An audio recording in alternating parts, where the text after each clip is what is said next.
আসসালামু আলাইকুম এভরিওয়ান। আশা করছি সবাই ভালো আছি।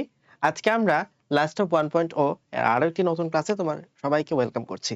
আজকের ক্লাসে আমরা কেমিস্ট্রির ফার্স্ট চ্যাপ্টার দ্যাট ইজ ল্যাবরেটরির নিরাপদ ব্যবহার এই চ্যাপ্টারটা ডিসক্রাইব করব। এন্ড যদিও এটা কেমিস্ট্রির ফার্স্ট পেপারের ফার্স্ট চ্যাপ্টার বাট এটা আমরা আসলে পড়ে থাকি সবার লাস্টে। এখান থেকে পড়াশোনা শুরু হওয়ার কথা ছিল কিন্তু এখানে এসে পড়াশোনা শেষ হয়। কারণ এই অধ্যায় থেকে আসলে খুব বেশি কোয়েশ্চেন আসে না। বিগত বছরগুলোতে আমরা খুব একটা কোয়েশ্চেন এখানে দেখি নাই। তো এটা কাইন্ড অফ একটু লেস ইম্পোর্টেন্ট চ্যাপ্টার অর্থাৎ বলা যায় যে কেউ বিপদে না পড়লে এই অধ্যায় থেকে কোয়েশ্চেন আনসার করে না। তো আমরা হচ্ছে এই অধ্যায় থেকে বিগত বছরগুলোতে কেমন কোয়েশ্চেন আসছে দেখতে পারি। এখান থেকে যে জিনিসটা আছে ঘনমাত্রা টাইট্রেশন এটা আমরা পরিমাণগত রসায়ন চ্যাপ্টার থেকে আসে বলা যায়। তো এখান থেকে জিনিসটা আসতেছে না। আমরা এই তাপ প্রদান কৌশল এখান থেকে একবারই একটা কোয়েশ্চেন আসছে 19 সালে। আর ম্যাক্সিমাম ক্ষেত্রে কোয়েশ্চেনটা আসেই রাসায়নিক দ্রব্যের সতর্কতা ও পরিমিত ব্যবহার থেকে। এখান থেকে ম্যাক্সিমাম ক্ষেত্রে কোয়েশ্চেনটা এসে থাকে। যেমন এখানে মাইক্রো, সেমি মাইক্রো, ম্যাক্রো এদের মধ্যে পার্থক্য দেওয়া আছে। এই জিনিসটা লাগতে পারে এবং বিভিন্ন সংরক্ষণ এগুলো আমাদের প্রসেসগুলো কাজে লাগে।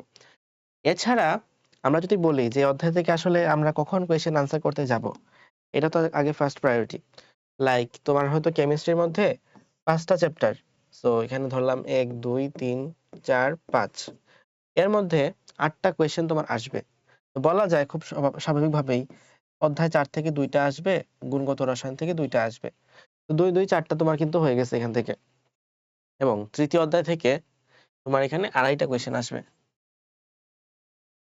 আর অধ্যায় 1 আর 5, অধ্যায় 5 থেকে আর 1 থেকে মিলাইয়া 1.5টা কোয়েশ্চেন আসবে। ঠিক আছে? মানে এটা আমার একটা অ্যাজাম্পশন। সব ক্ষেত্রে সত্য নাও হইতে পারে। বাট মোটামুটি এর কাছাকাছি কিছু একটা হবে। বুঝছো? এখন মিক্স থাকতে পারে, একাধিক মিক্স থাকতে পারে, অর্থাৎ 2 আর 4 মিলায় থাকতে পারে। এরকম থাকা খুবই স্বাভাবিক। বাট স্টিল এরকম সংখ্যক প্রশ্ন থাকা উচিত। মানে অধ্যায় 2 থেকে অন্তত 20 মার্ক থাকবে রিটেনে। অধ্যায় 4 থেকে অন্তত 20 মার্ক থাকবে। অধ্যায় 3 থেকে 25 মার্ক থাকবে। আর অধ্যায় 1 আর 5 মিলায় 15 মার্ক থাকবে। তো অধ্যায় 1 এর ইম্পোর্টেন্সটা কিন্তু তুলনামূলকভাবে কম। এখন একটা স্টুডেন্ট যখন প্রিপারেশন নেয়, সে বেসিক্যালি চায় যে ফুল মার্ক পাইতে, মানে মেক্সিমাম যতটুকু পাওয়া সম্ভব তার ক্ষেত্রে। ইন দ্যাট কেস সে অধ্যায় 2 থেকে 2টা কোয়েশ্চেন আনসার করতে চায়। অধ্যায় 4 থেকে 2টা কোয়েশ্চেন আনসার করতে চায়। কারণ এই 2টা অধ্যায় থেকে যদি কোয়েশ্চেন আনসার করে, এখানে কিন্তু 40 মার্ক ফিক্সড। এই 40 মার্ক কেউ নিতে পারবে না। একদম ম্যাথ করে আনসার করতে হয়। সুতরাং এখানে আমাদের কোনো ঝামেলা পোহাইতে হয় না। বাট অধ্যায় 3 আছে, 5 আছে, 1 আছে। এদের মধ্যে কিন্তু সব কোয়েশ্চেন আনসার করলে তুমি মার্ক ভালো পাবা না। অধ্যায় 3 থেকে অনেক ক্ষেত্রে পাওয়া যায়। অধ্যায় 5 এর মধ্যে সব ক্ষেত্রে তুমি পাবা না। অধ্যায় 5 এর মধ্যে যে গ এবং ঘ আছে, ওগুলোর মধ্যে তুমি 3 এ 3, 4 এ 4 পাবা না। মোটামুটি বলা যায় এটা। অতএব ৩ মার্কের কোয়েশ্চেনে অনেক সময় ৩ দিয়া দেন। কিন্তু ৪ মার্কের কোয়েশ্চেনে ৪ পাইতে গেলে কেমিস্ট্রিতে আসলে অনেক বেশি লিখালিখি করতে হয়। আ এখানে আসলে কোয়ালিটি অনেক ম্যাটার করলা। মানে কোয়ালিটি তুমি অনেক ভালো এনশিওর করছো। বাট স্টিল ওই জিনিস দিয়ে আসলে ম্যাথের ব্যাকআপটা হয় না আরকি। আর অধ্যায় ১ এটা থেকে তুমি মোটামুটি সিওর থাকো যে এটা দিয়ে কোনদিন ১০ এ ১০ মার্ক পাওয়া সম্ভব না কোন সৃজনশীলের মধ্যে। তো এখানে একটু ঝামেলা আছে আরকি। আর বাকি ৩য় অধ্যায় এটা আমাদের একটা ভালো অপশন। সো আমাদের চয়েস থাকবে অধ্যায় ২, ৩ এবং ৪। এই ৩ টা অধ্যায় থেকে মেক্সিমাম কোয়েশ্চেন আনসার করা। এবং এই ৩ টা অধ্যায় থেকে তুমি আসলে ৫০ মার্কে আনসার করতে পারবা। এটা সত্যি। এই ৩ টা অধ্যায় থেকে ৫০ মার্কে আনসার করতে পারবা। এটা 100% সিওর। বাট সব প্রশ্ন যে তুমি পারবা তা তো না। কিছু প্রশ্ন তোমার ঝামেলা লাগতে পারে। ক্যালকুলেশন মিলতেছে না, কনফিউশন ক্রিয়েট হচ্ছে। এরকম কন্ডিশন যখন আসবে তখন তো তোমার এই কোয়েশ্চেন লিখে ভুল করার চেয়ে অন্য একটা কোয়েশ্চেন যেটার মধ্যে তুমি ১০ এর মধ্যে ৭ পাইতা বা ৮ পাইতা বা ৯ পাইতা, কিছু একটা পাইতা। এই কোয়েশ্চেন দেওয়া ভালো। কারণ এখানে বাংলা লিখলে মোটামুটি কিছু একটা মার্ক পেয়ে যাবা। কিন্তু এখানে যদি ভুল হয় তাহলে পুরা সৃজনশীলই ভুল, পুরা সৃজনশীল কাটা। তাহলে আল্টিমেটলি আমাদের এখানে একটা ভালো সুযোগ আছে, যদি কারো ক্ষেত্রে কোনো কিছু কমন না পড়ে তখন বাংলা হাবিজাবি বুংচুং লিখে দিলে আনসার পারা যায়।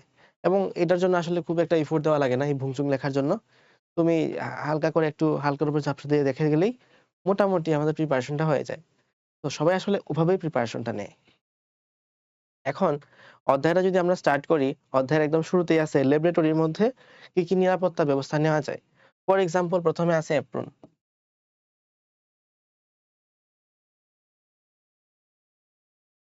ওকে। এপ্রনের মধ্যে তেমন কোনো গুরুত্বপূর্ণ কথা না। আমরা এখানে ইউভি রশ্মি থেকে বাঁচার জন্য কৃত্রিম তন্তু ইউজ করে থাকি। এবং এটা সাদা সুতি হয়ে থাকে, ফুল হাতা হইলে ভালো, এরকম আরকি।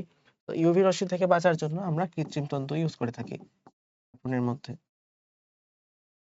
ওকে, তারপরে যাই নিরাপদ চশমা।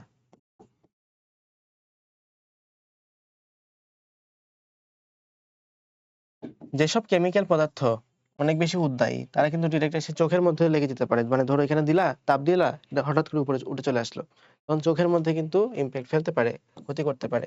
ইন দ্যাট কেস আমরা আসলে উদ্দায়ী পদার্থ ইউজ করার ক্ষেত্রে নিরাপদ চশমা ইউজ করে থাকবো। এবং কোনো গ্যাসীয় পদার্থ এগুলো কিন্তু ইনহেল করলে শ্বাসকষ্টে অসুবিধা হতে পারে।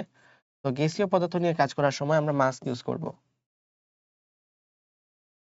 মাস্কের মধ্যে আমরা জিওলাইট ও চারকোল ইউজ করে থাকি।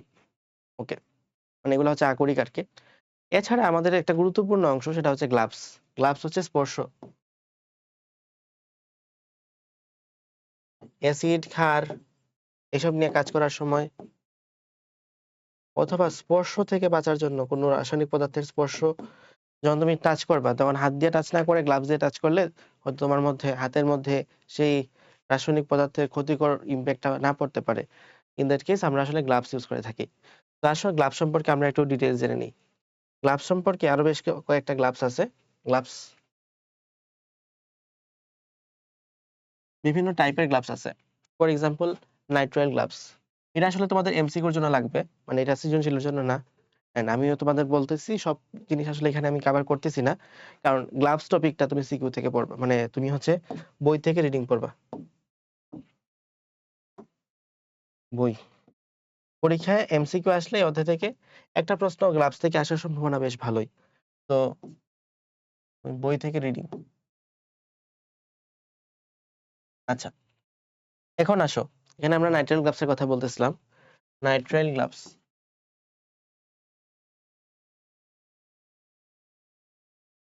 ফার্স্ট অফ অল আমরা যে কোভিড এর সময় ইউজ করছি একটা গ্লাভস, সেই গ্লাভসটা কিন্তু নাইট্রাইল গ্লাভস। তাহলে কোভিড এর গ্লাভস হচ্ছে নাইট্রাইল গ্লাভস। ওকে, তারপরে আমরা যে ল্যাবে গ্লাভস ইউজ করে থাকি সেই ল্যাবের গ্লাভসটা হচ্ছে কিন্তু নাইট্রাইল গ্লাভস। সবচেয়ে বেশি ব্যবহৃত হয় কোনটা? Nitrile gloves.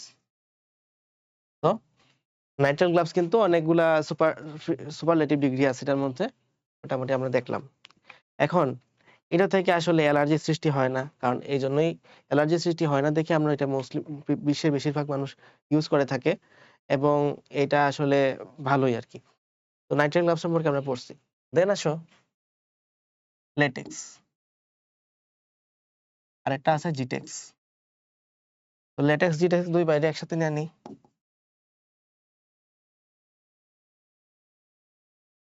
ওকে, তো মনে রাখবা জ থেকে জিটেক্স, জ থেকে জ্বলন্ত।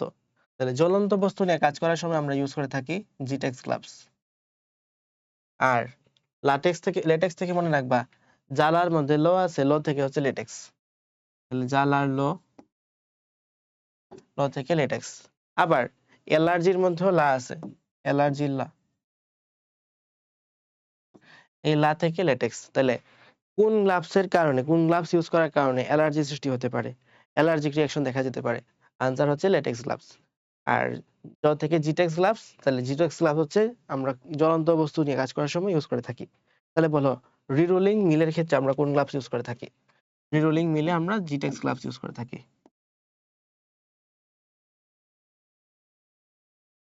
ওকে, ডান। এরপর আসি নেক্সটে আমাদের কি কি গ্লাভস আছে আরো। PVC gloves. সো পিভিসি গ্লাভসটা আমরা দেখি। পিভিসি গ্লাভস, পিভিসি মানে হচ্ছে পলিভিনাইল ক্লোরাইড, খুবই ইজি। তো পলিভিনাইল ক্লোরাইড, ভিনাইলের ব আছে, ব থেকে হচ্ছে বিরক্তিকর। তাহলে ত্বকে বিরক্তিকর অনুভূতি সৃষ্টিকারী, ত্বকে বিরক্তিকর অনুভূতি সৃষ্টিকারী। তাহলে ত্বকে বিরক্তিকর অনুভূতি সৃষ্টিকারী যে গ্লাভসটা আছে তার নাম হচ্ছে পিভিসি গ্লাভস। নেক্সটে যাব, নেক্সটে কি আছে? নেক্সটে হচ্ছে নিউপ্রিন গ্লাভস। নিউপ্রিন হচ্ছে তৈল জাতীয় পদার্থ এবং জৈব পদার্থ নিয়ে কাজ করে। তৈল পদার্থ এবং জৈব পদার্থ, তৈল এবং জৈব পদার্থ নিয়ে কাজ করার সময় ইউজ করে থাকি আমরা নিউপ্রিন গ্লাভস। মোটামুটি এই হচ্ছে কিওয়ার্ড, এগুলা থেকে তুমি পরীক্ষায় এমসিকিউ কোয়েশ্চেন আনসার করতে পারবা। এছাড়া আরেকটা জিনিস জিজ্ঞেস করা হয় যে বৈদ্যুতিক শক রোধক গ্লাভস কোনগুলা? নিচের কোন গ্লাভসটি বৈদ্যুতিক শক রোধক?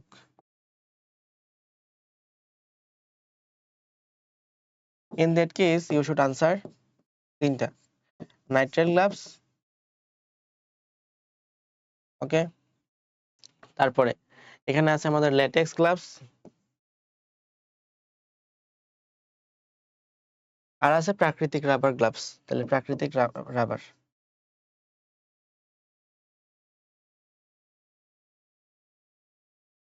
এখান থেকে আমরা গ্লাভস সম্পর্কে পড়ে ফেলছি। নেক্সট হলো আমরা নেক্সট টপিক হচ্ছে কাজ সম্পর্কে পড়বো। তো কাজের ক্ষেত্রে আমাদের কি কি আছে টপিক? প্রথম কথা, কাজকে আমরা দুইটা ভাগে ভাগ করতে পারি। অ্যাকচুয়ালি কাজ সম্পর্কে আমরা ডিটেলস পড়ে থাকি অধ্যায় 5 এর মধ্যে, অর্থনৈতিক রসায়ন যে অধ্যায়টা আছে সেই অধ্যায়ে, এবং আরো কিছু পড়ে থাকি কর্মমুখী রসায়নে, যে কাজটা কিভাবে পরিষ্কার করা হয় ইত্যাদি সম্পর্কে। বাট এখানে কিছুটা আলোচনা আছে, সো আমরা কিছুটা আলোচনা করব আর কি। কাজকে আমরা পরিষ্কার করতে পারি। পরিষ্কার করার আগে আগে তো আমরা ক্লাসিফিকেশনটা পড়বো। দুই ধরনের গ্লাভস আছে, একটা হচ্ছে সুডা গ্লাস বা নরম গ্লাস, আর একটা হচ্ছে শক্ত বা পটাশ গ্লাস। পটাশ বা শক্ত বা পাইরেক্স। মনে রাখবা, যত লো কোয়ালিটির জিনিসপাতি আছে সব হচ্ছে সস্তা নরম গ্লাভসের মধ্যে, আর যত হাই কোয়ালিটির জিনিসপাতি আছে সব হচ্ছে এই পটাশ গ্লাস বা পাইরেক্স গ্লাসের মধ্যে। কেমনে বুঝবো হচ্ছে কোনটা নরম কোনটা শক্ত বা কোনটা কম দামি কোনটা বেশি দামি? সিম্পলি তুমি বলো, ফানেল, এটা তো আসলে এই নরমের মধ্যে হওয়ার কথা। তারপরে ডেসিকেটর, নরমের মধ্যে হওয়ার কথা। আর পটাশ গ্লাসের মধ্যে হবে টাইট্রেশনের জন্য যে আমরা এলিমেন্টস গুলো ইউজ করে থাকি, বিভিন্ন কি বলা হয়, বুরেট, টেস্ট টিউব। টেস্ট টিউবের মধ্যে আবার ক্লাসিফিকেশন আছে, নিম্নমানের গুলা হচ্ছে এখানে, উচ্চ মানের গুলা হলো এখানে। তারপরে আমরা ইউজ করে থাকি বিকার, নিম্নমানের গুলা এখানে, উচ্চ মানের গুলা এখানে। এছাড়া ইউজ করে থাকি কনিক্যাল ফ্লাস্ক, কনিক্যাল ফ্লাস্ক হচ্ছে এখানে পড়বে যেহেতু টাইট্রেশন এটা ইউজ করা হয়। আর মোটামুটি যেসব জিনিস ফ্লাস্ক, বোতল, সিলিন্ডার, এই টাইপের জিনিসপাতি আছে, এক কথায় ল্যাবরেটরিতে আমরা, ল্যাবরেটরি ছাড়া কোথাও ইউজ করা হয় না, সেগুলো হচ্ছে পাইরেক্স গ্লাভসের মধ্যে অন্তর্ভুক্ত। এগুলোর এক্সাম্পল গুলো মুখস্থ করো, মুখস্থ করা লাগে না, একবার জাস্ট রিডিং পড়লেই হয়েছে, আমি তো অলরেডি এক্সাম্পল গুলো বলে ফেলছি। কিন্তু ফ্লাস্ক, সিলিন্ডার, বুলেট, পিপেট যা কিছু আছে সবকিছু হবে এটার মধ্যে। আর খুবই নরমাল সিম্পল ফানেল আর ডেসিকেটর হবে ওটার মধ্যে। ওকে, শেষ। নেক্সটে আমরা হচ্ছে গ্লাস সামগ্রী ধৌতকরণ, এই টপিকটা সম্পর্কে পড়বো। তো এটা কখনো কখনো তোমার খ মার্কে অথবা ঘ মার্কে দিতে পারে, এখানে একটু সতর্ক থাকো। গ্লাস সামগ্রী ধৌতকরণ, আচ্ছা। তো এখানে আসলে আমরা 3টা বা 4টা স্টেপ ইউজ করতে পারি, যে 3টা ওয়ে আছে, 3টা ধাপ আছে, তার মাধ্যমে গ্লাস সামগ্রী ধৌত করা যায়। তার মধ্যে একটা হচ্ছে সোডিয়াম কার্বনেট।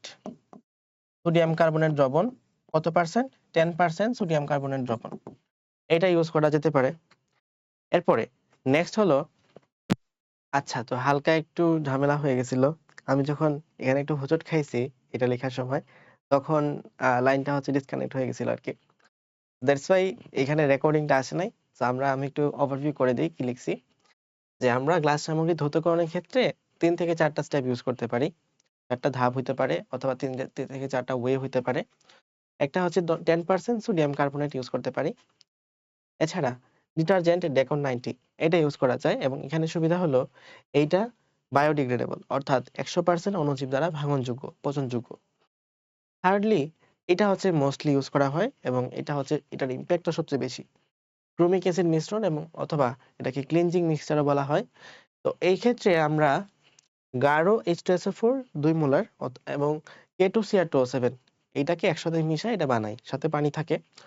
তো এই ক্ষেত্রে যদি কখনো দেখা যায় যে এটা কালারটা সবুজ হয়ে গেছে, তখন বুঝতে হবে যে এটা আসলে আর কাজ করতেছে না, ওয়ার্ক করতেছে না। এর বাইরে হচ্ছে এটা আমাদের ইউজ করা হয়। এখন এটার পরে 4 নম্বরে আরেকটা পয়েন্ট লেখা যেতে পারে, সেটা হচ্ছে অ্যাসিটোনের কথা। তো পরীক্ষায় যদি বুরেটের কথা আসে, তুমি বুরেট আসলে এখানে দিবা এটা, যে বুরেটের তৈল এবং গ্রিজ পরিষ্কার করতে কোনটা ইউজ করা হয়। সোজা আনসার ক্রোমিক অ্যাসিড মিশ্রণ। যদি বুলেট না এসে এইভাবে আসে, গ্লাস সামগ্রীর গায়ে তৈল গ্রিজ পদার্থ দূর করতে ইউজ করা হয় কোনটা, আনসার দিবা তখন অ্যাসিটন। এক্ষেত্রে বুলেট আসলে ডিরেক্ট এটা আনসার হয়ে যাবে, আর কোনো চিন্তাই করতে হবে না। নেক্সটে যাব আমরা। এরপরে পড়বো হচ্ছে ইচিং অফ গ্লাস, যেটা বেসিক্যালি আমরা কর্মমুখী রসায়ন অধ্যায় পড়ে থাকি, অথবা অর্থনৈতিক রসায়ন অধ্যায় পড়ে থাকি। সো এই অধ্যায়ে আমি আর এটাকে টানতেছি না। এরপরে নিক্তি বা ব্যালেন্স, নিক্তি বা ব্যালেন্স থেকে হচ্ছে দুই ভাগে ভাগ করা যায়, একটা কেমিক্যাল ব্যালেন্স আর একটা ডিজিটাল ব্যালেন্স। এর মধ্যে ডিজিটাল ব্যালেন্সের মধ্যে থাকে পেন একটা, আর এখানে পলভঙ্গি ব্যালেন্সের মধ্যে থাকে পেন দুইটা। এখন পেন বলতে কি বুঝো, মানে যেটার উপর আমরা ওয়েটটাকে রাখি। ফর এক্সাম্পল আমি হচ্ছে এটার ওয়েট মাপবো, এখন এটাকে আমি যে একটা পেনের মধ্যে রাখবো সেটাকে বলতেছি আমরা পেন। তো এখানে পেন তো আমরা হাট বাজারে দেখে থাকি, এখানে পেন একটাই থাকে। তো এটাকে আমরা ভাগ করতে পারি আবার দুই ভাগে, একটা হচ্ছে 2 ডিজিট ব্যালেন্স আর একটা 4 ডিজিট ব্যালেন্স। যেটা 2 ডিজিট ব্যালেন্স সেখানে আমরা 2 ঘর পর্যন্ত মাপতে পারি। মানে ধরো এটার ওজন হয়েছে 0.15, এতটুকু পর্যন্ত মাপতে পারি। আর এখানে আমরা 0.1530 এতটুকু পর্যন্ত মাপতে পারতেছি। তাহলে জিনিসটা কি, এটার চেয়ে এটা বেশি অ্যাকুরেট হইলো না? তো আমরা বলতে পারি যে 4 ডিজিট ব্যালেন্সটা বেশি অ্যাকুরেট। এন্ড আমরা বেশি অ্যাকুরেট মাপতে হবে কোনটা, যেটার ঘনমাত্রা কোনো চেঞ্জ হয় না। আমরা এটাকে একটা কনস্ট্যান্ট ঘনমাত্রা হিসেবে ইউজ করতে পারি বা একটা স্ট্যান্ডার্ড ঘনমাত্রা হিসেবে ইউজ করতে পারি। তো এই ক্ষেত্রে আমরা ইউজ করে থাকবো প্রাইমারি ব্যালেন্স। আর সেকেন্ডারি ব্যালেন্স আমরা কখন ইউজ করে থাকি? সেকেন্ডারি ব্যালেন্স ইউজ করা যায় তখনই যখন সেকেন্ডারি ক্ষেত্রে আর কি, সেকেন্ডারি স্ট্যান্ডার্ড পদার্থের ক্ষেত্রে আমরা ব্যালেন্স ইউজ করে থাকি 2 ডিজিটাল ব্যালেন্স, 2 ডিজিটাল ব্যালেন্স গুলা। আচ্ছা, ডিজিটাল ব্যালেন্স তো রাখলাম। এখানে আমাদের আছে কেমিক্যাল ব্যালেন্স দুই প্রকার, একটা পলভঙ্গি ব্যালেন্স আর একটা সার্টোরিয়াস ব্যালেন্স। এর মধ্যে সার্টোরিয়াস নিয়ে আমাদের পড়াশোনা এখানেই শুরু, এখানেই শেষ। সার্টোরিয়াস জাস্ট নাম জানো, এতটুকু এনাফ। এখন আসো পলভঙ্গি ব্যালেন্সের কথা। পলভঙ্গি ব্যালেন্সের মধ্যে পেন থাকে কয়টা? দুইটা থাকে। রাইট, নেক্সটে যাই। তো পলভঙ্গি ব্যালেন্স সম্পর্কে আমরা আলোচনা করব। তার আগে প্রাইমারি এবং সেকেন্ডারি বলতে কি বোঝাচ্ছি এটা সম্পর্কে একটু জেনে নেওয়া ভালো। যদিও বেশিরভাগ ক্ষেত্রে আমরা অধ্যায় 3 অর্থাৎ পরিমাণগত রসায়ন অধ্যায়ে প্রাইমারি এবং সেকেন্ডারি স্ট্যান্ডার্ড পদার্থ সম্পর্কে ডিসক্রাইব করে থাকি বিস্তারিত। আসো প্রাইমারি স্ট্যান্ডার্ড পদার্থের মধ্যে ফার্স্ট অফ অল এ হচ্ছে খাঁটি আমানতদার, আর এ হচ্ছে মুনাফিক। এর আমানতদারিতার কোনো ঠিক নাই। ফর এক্সাম্পল তুমি হচ্ছে ধরো এই গ্লাসের মধ্যে 2 মোলার HCl রাখছিলা, কিছুদিন পরে দেখছো, মানে ধরো 2 মাস পরে তুমি আইসা এটা আবার হিসাব করতে গেছো, তখন দেখলা যে এটা ঘনমাত্রা 2 মোলার নাই, কমে গেছে কিছুটা বা চেঞ্জ হয়ে গেছে। তার মানে এই যে যার ঘনমাত্রা সময়ের সাথে চেঞ্জ হয়ে যায় সে কিন্তু প্রকৃত আমানতদার না, মুনাফিক। তো এই মুনাফিক গুলা হচ্ছে সেকেন্ডারি স্ট্যান্ডার্ড পদার্থ গুলা। তাহলে ভালোগুলা হচ্ছে প্রাইমারি, আর সেকেন্ডারি স্ট্যান্ডার্ড পদার্থ হচ্ছে যার ঘনমাত্রা চেঞ্জ হয়। তাহলে ঘনমাত্রা প্রাইমারি স্ট্যান্ডার্ড পদার্থের ক্ষেত্রে অপরিবর্তিত থাকে, আনচেঞ্জ থাকে, আর এখানে পরিবর্তিত হয়ে যায়। তো এখানে কিন্তু চেঞ্জ ঘটে। নেক্সটে ঘনমাত্রার কথা তো বুঝলাম। নেক্সট ভাই আর কি বলা যায়? এছাড়া আমরা বলতে পারি যে প্রাইমারি কথা বলছি, সেকেন্ডারি কথা, ঘনমাত্রার কথা বলতেছি। নেক্সট হচ্ছে পাত্রের কথা। তো ধরো আমি হচ্ছে এই পাত্রের মধ্যে আমি একটা পদার্থ রাখছি, ঠিক আছে? মানে পাত্র বলতে আমি এখানে নিক্তিটা বোঝাচ্ছি আর কি, যে নিক্তির মধ্য দিয়ে আমরা হিসাব নিকাশ করব। তো ওই পাত্র বা নিক্তির কথা, যে নিক্তি বা পাত্রের মধ্যে আমি রাখছি নিক্তি, এই নিক্তির ক্ষেত্রে নিক্তিটাকে প্রাইমারি স্ট্যান্ডার্ড পদার্থটা ক্ষতি করে না, এর কোনো ক্ষতিকর দিক নাই, আর এ হচ্ছে ক্ষতি করে। তো এরকম ভাবে প্রাইমারি এবং সেকেন্ডারি স্ট্যান্ডার্ড পদার্থের মধ্যে কিছু পার্থক্য আছে। আমরা একটু প্রাইমারি এবং সেকেন্ডারি স্ট্যান্ডার্ড পদার্থের সংজ্ঞাগুলো একবার দেখে নিব বই থেকে।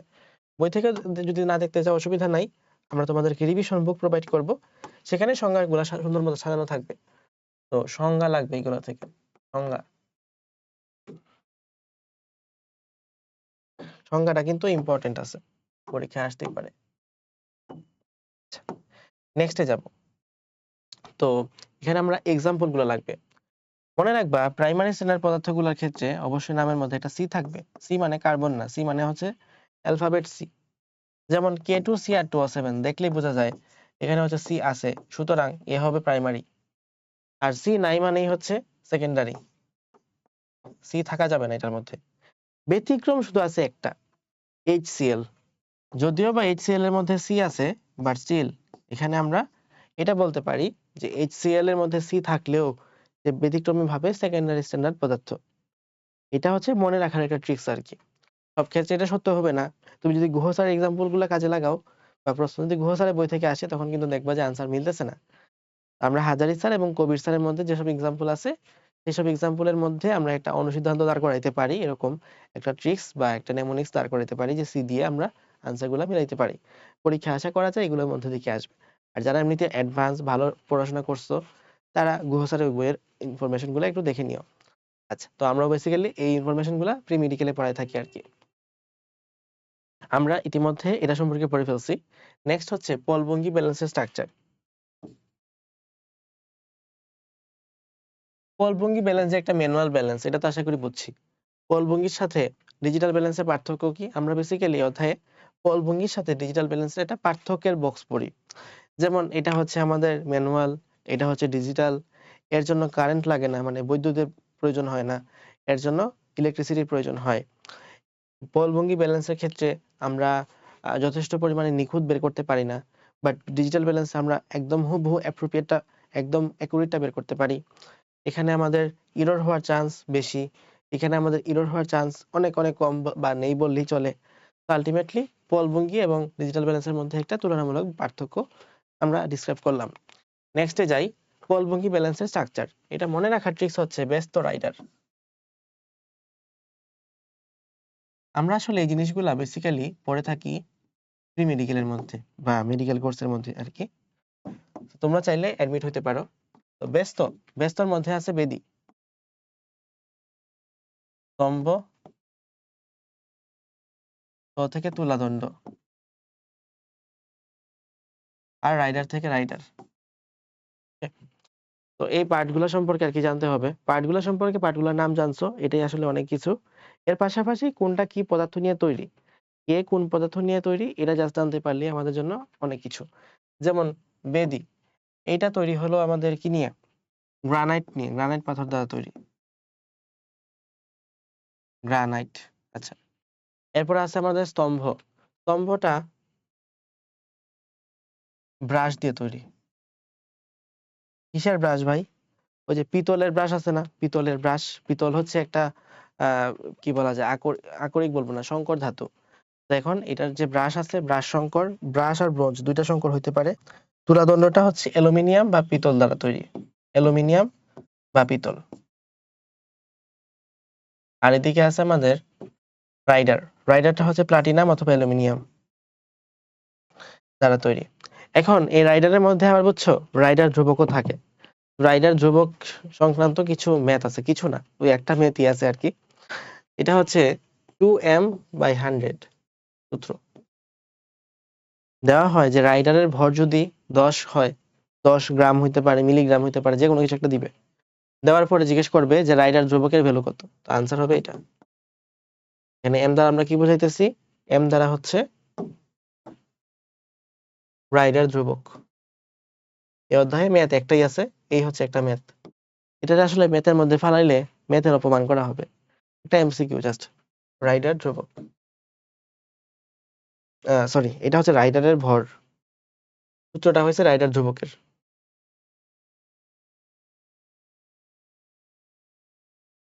ওকে, এখানে হচ্ছে বেদির মধ্যে 3টা লেভেলিং স্ক্রু থাকে। তারপরে আমরা হচ্ছে মোটামুটি অনেক কিছু সম্পর্কে জানলাম। এবার আমরা বেশ কিছু ইনস্ট্রুমেন্ট সম্পর্কে জানতে পারি, আর যেগুলো আমাদের কেমিক্যাল যে ল্যাবগুলো আছে, রাসায়নিক ল্যাবরেটরি, সেখানে ইউজ করে থাকি। তো ফার্স্ট অফ অল আছে আমাদের কাছে মেজারিং সিলিন্ডার। মেজারিং সিলিন্ডার দিয়ে আমরা কি মাপে থাকি? নির্দিষ্ট আয়তনের গাঢ় অ্যাসিড ও পানি পরিমাপে ব্যবহৃত হয়। খুবই গুরুত্বপূর্ণ কথা। এবং সর্বনিম্ন কতটুকু মাপা যায়? মিনিমাম 1 ml পর্যন্ত মাপা যায়। তারপরে আয়তনিক ফ্লাস্ক বা মেজারিং ফ্লাস্ক। তো এই ফ্লাস্কের ক্ষেত্রে এখান থেকে আমাদের পড়তে হবে যে নির্দিষ্ট আয়তনের প্রমাণ দ্রবণ তৈরি করার ক্ষেত্রে আমরা মেজারিং ফ্লাস্কটা ইউজ করে থাকি। তো প্রমাণ দ্রবণ কথাটা যদি চলে আসে, আনসার মাস্ট বি আয়তনিক ফ্লাস্ক বা মেজারিং ফ্লাস্ক। এবং এখানে হচ্ছে আমরা টিসি দ্বারা টু কন্টেন্ট বোঝাই, অর্থাৎ এটার মধ্যে আমরা ধারণ করে রাখি আর কি। এই যে প্রমাণ দ্রবণটা, যে দ্রবণটা তৈরি হবে সেই দ্রবণটাকে এখানে আমরা ধারণ করে রাখি। তারপরে যাই বুলেটের মধ্যে। বুলেট আমরা জানি টাইট্রেশনের ক্ষেত্রে ইউজ করা হয়। তো বুলেটের কাজ হচ্ছে টাইট্রেশন, এবং বুলেটের সর্বনিম্ন ভাগ কত? 0.1 ml। তাহলে এখানে মেজারিং সিলিন্ডার ছিল যার সর্বনিম্ন আয়তন ছিল 1 ml, আর এটার মধ্যে 0.1 ml। সেন্টিমিটার কিউব মানে সিসি, সিসি মানে হচ্ছে ml। আচ্ছা, তারপরে দেখো পিপেটের কথা আছে। পিপেটকে আমরা আসলে ইউজ করে থাকি কোনো দ্রব্য স্থানান্তরের ক্ষেত্রে। ফর এক্সাম্পল, আমার কাছে হচ্ছে এই এই পাত্রের মধ্যে হচ্ছে একটা দ্রবণ আছে, যে দ্রবণটাকে আমি এই পাত্র থেকে তুলে এই পাত্রের মধ্যে দিব। এক্ষেত্রে জাস্ট আমি এখান থেকে এমনি তুলবো, তুলে এভাবে দেওয়া হয়। তো পিপেট তুমি যদি লিখে ইউটিউবে সার্চ করো হাজার হাজার লক্ষ লক্ষ ভিডিও আসবে। এটা আসলে তুমি আসলে দেখছো, কারণ তোমার কলেজে ল্যাবরেটরিতে করা হওয়া উচিত। যেহেতু তুমি এইচএসসি পরীক্ষার্থী, সুতরাং টাইট্রেশনের ক্লাসগুলা তোমার অন্তত কলেজ লাইফে পাবা বা পাইছো হয়তো ইতিমধ্যে। তো এই ক্ষেত্রে তোমার টাইট্রেশনের ভিডিও, টাইট্রেশনের যে ওই মোমেন্টের কথা চিন্তা করো, যে পিপেট দিয়ে হচ্ছে তুমি যেরকম ভাবে, আমরা বেশিরভাগ ক্ষেত্রে আসলে আমাদের কলেজগুলোতে মাউথ পিপেটিং করা হয়, কোনো পিপেটিং করার জন্য আলাদা কিছু দেওয়া হয় না। তো মাউথ পিপেটিং যদিও বা নিষিদ্ধ, বা নিষিদ্ধ না বললেও মানে নিরুৎসাহিত করা হয়, নিষিদ্ধই বলা যায়। বাট স্টিল আমাদের আসলে ইনস্ট্রুমেন্ট তো অনেক শর্টেজ, সেক্ষেত্রে আমরা মাউথ পিপেটিং করে থাকি। পিপেটের গায়ে টিডি প্রতীক দ্বারা টু ডেলিভার বোঝায়। ওকে, নির্দিষ্ট আয়তনের প্রস্তুত দ্রবণকে এক পাত্র থেকে অন্য পাত্রে নেয়ার জন্য পিপেট ব্যবহৃত হয়। আমার মনে আছে মেডিকেলে হচ্ছে আমাদের এরকম ভাবে ব্লাড পিপেট করতে হয়, পিপেট দিয়ে হচ্ছে এক পাত্র, মানে এক পাত্র থেকে আরেক পাত্রের মধ্যে নিতে হয়। তো এরকম ভাবে আমি কিন্তু মনে হয় 2 বার ব্লাড হচ্ছে খাইছি। ব্লাড খাইছি বলতে যখন দিছি পরীক্ষা, তো 2 মিনিটের মধ্যে 2 মিনিটের মধ্যে আমাদের একটা প্র্যাকটিক্যাল পরীক্ষা কমপ্লিট করতে হয়। তো এটা কিন্তু খুবই টাফ আর কি, 2 মিনিটের মধ্যে একটা প্র্যাকটিক্যাল কমপ্লিট করা যেন তেন কথা না। তো যখন অনেক ফাস্টের মধ্যে থাকি, তখন আসলে জোরে টান দিই, তখন দেখা যায় মুখের মধ্যে চলে আসছে ব্লাড। এরকম হয়, খুবই ন্যাক্কারজনক একটা মোমেন্ট, ডিসকমফোর্টের একটা মোমেন্ট। তো এই পিপেটের কথা মনে হলো আর কি। পিপেট আমরা ইউজ করে থাকি টিডি, পিপেটের প্রতীক টু ডেলিভার, অর্থাৎ স্থানান্তরের কাজে ইউজ করা হয় পিপেটকে। কনিক্যাল ফ্লাস্ক, কনিক্যাল ফ্লাস্কের আরেক নাম হচ্ছে টাইট্রেশনের ফ্লাস্ক অথবা আর্লেনমেয়ার ফ্লাস্ক। এইটা মনে রাখবা যে এটা হচ্ছে আমাদের টাইট্রেশন ইউজ করা হয়। তাহলে টাইট্রেশনে কয়টা ইউজ করা হইলো? বুলেটও ইউজ করা হয়, আবার কনিক্যাল ফ্লাস্কও ইউজ করা হয়। বেসিক্যালি বুলেটের মধ্যে প্রমাণ দ্রবণ, যেটা দ্রবণ আমরা ঘনমাত্রা আমরা জানি, সেটাকে দেওয়া হয়। তাহলে বুলেটের মধ্যে যেটা হচ্ছে প্রমাণ, টাইট্রেশনের মধ্যে যেটা প্রমাণ দ্রবণ সেটাকে ইউজ করা হয়। আর কনিক্যাল ফ্লাস্কের মধ্যে যেটা জানি না, অজানাটাকে দেওয়া হয়। ওকে, ওয়াশ বোতল, ওয়াশ বোতলের মধ্যে কোণ কত থাকে? 45 ডিগ্রি। আর এখানে কি ইউজ করা হয়? নির্দিষ্ট আয়তনের প্রমাণ দ্রবণ তৈরি করার সময় ওয়াশ বোতল থেকে পানি যোগ করা হয়। তো এটা কিন্তু ওই আমাদের মেজারিং ফ্লাস্কের মতো কনফিউজ হওয়া যাবে না, কারণ এখানেও প্রমাণ দ্রবণ কথা লেখা আছে, বাট এটাকে জাস্ট পানি ইউজ করার জন্য, পানি যেহেতু ওয়াশ বোতল, সুতরাং পানি অ্যাড করার জন্য এটা ইউজ করা হয়। তারপরে ফানেল, ফানেল কি করা হয়? তরল পদার্থ নেওয়ার সময়। ফর এক্সাম্পল, এই হচ্ছে এটার পাত্রটার মুখটা অনেক ছোট, লাইক এটা হচ্ছে এটার পাত্রটার মুখটা অনেক ছোট, এটা খুলতেছে না তো, যাই হোক। তো এখানে হচ্ছে তুমি যখন কোনো একটা ফ্লুইড দিবা, খুব স্বাভাবিকভাবে দেখা যেতে পারে যে আমি একটা গ্লাস বোতল নিই,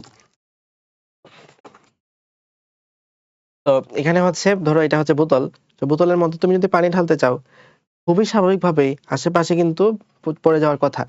এরকম ভাবে তুমি যদি এইচসিএল ভাবে ঢালো, তোমার হাতের মধ্যে যদি পড়ে যায়, তাহলে এটা কি ধরনের একটা ক্ষতিকারক মোমেন্ট, মানে অনাকাঙ্ক্ষিত মুহূর্ত নিয়ে আসতে পারে, চিন্তা করতেছো? সো এরকম যাতে না হয়, সেজন্য আসলে আমরা ফানেলটা ইউজ করে থাকি, যাতে এটার মুখটা একটু বড় হয় এবং তরলটা পদার্থটা গ্লাসের মধ্যে বা বোতলের মধ্যে বা যে পদার্থটার মধ্যে বা ইনস্ট্রুমেন্টের মধ্যে আমরা নিতে চাচ্ছি, এটার মধ্যে আমরা ইউজ করতে পারি, অ্যাড করতে পারি। বিকারের মধ্যে, বিকার হচ্ছে আমরা কোনো কিছু ধারণ করার জন্য রেখে দেই। বুলেট এবং পিপেটের মধ্যে একটা পার্থক্য দেওয়া আছে, খুব একটা ইম্পর্টেন্ট যে আমার এরকম না। বেসিক্যালি এটা লাগবে যে পিপেট যেহেতু কম দামি, কিছু নষ্ট হলেও সমস্যা নাই। পিপেটে আমরা ক্ষার জাতীয় দ্রব্য নিয়ে থাকি, কিন্তু বুলেটের মধ্যে আমরা ক্ষার জাতীয় উপাদান, বিশেষ করে সোডিয়াম হাইড্রোক্সাইড, NaCO3 দ্রবণ নেওয়া যাবে না। এজন্যই সোডিয়াম কার্বনেট যদি আমরা কখনো অজানা দ্রবণ, সরি জানা দ্রবণ হিসেবে ইউজ করে থাকি সোডিয়াম কার্বনেটকে, ইন দ্যাট কেস টাইট্রেশনের ক্ষেত্রে সোডিয়াম কার্বনেটকে আমরা বুলেটের মধ্যে ইউজ না করে কনিক্যাল ফ্লাস্কের মধ্যেই নিয়ে থাকি, বুলেটে নেই না, কারণ এগুলো আসলে সোডিয়াম হাইড্রোক্সাইড, সোডিয়াম কার্বনেট, এরা বুলেটকে নষ্ট করে ফেলবে। ঠিক আছে, ওকে, নেক্সটে যাই।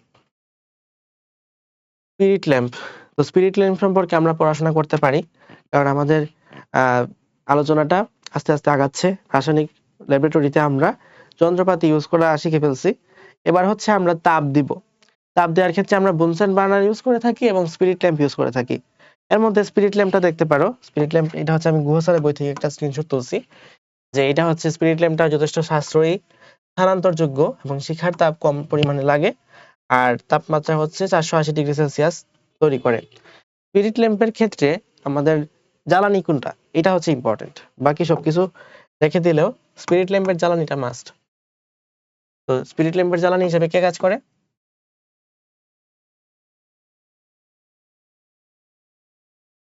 কোন একটা স্পিরিটই কাজ করবে। কোন স্পিরিট? Methylated spirit. তো মেথিলেটেড স্পিরিট,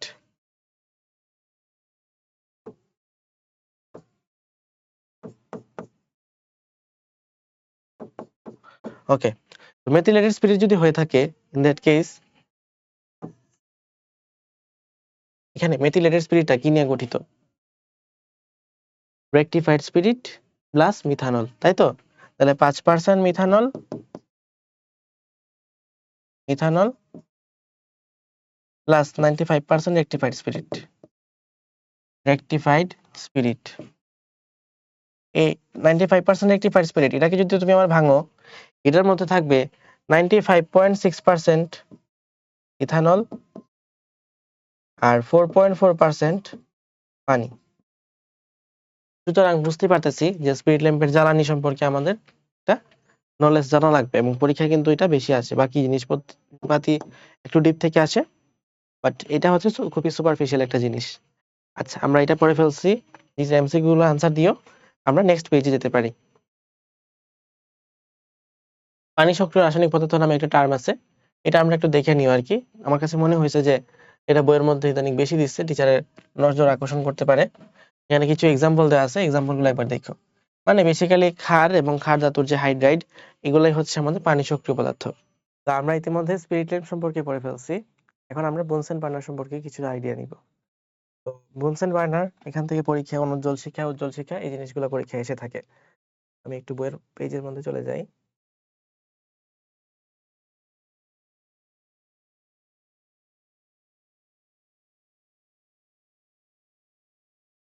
এই যে এটা হচ্ছে আমাদের বুনসেন বার্নারের টপিকটা। এখানে সবকিছু মনে রাখবা ব ব ব দিয়ে মনে রাখা যায়। বুনসেন বার্নার, ব ব। আবার তিনটা যে পার্ট আছে, বেস, বার্নার টিউব এবং বায়ু নিয়ন্ত্রক রিং, এটাও মনে রাখা যায় ব ব ব দিয়ে। ব ব ব। তারপরে যাও, এই বেজের মধ্যেই বেসিক্যালি জ্বালানিটা ঢোকানো হয়। জ্বালানি কোনটা? Hydrocarbon, that is methane, CH4। এরপরে বার্নার টিউব, এখান থেকে খুব একটা পড়ার কিছু নাই। এখন আসি বুনসেন বার্নারের শিখা উৎপন্ন।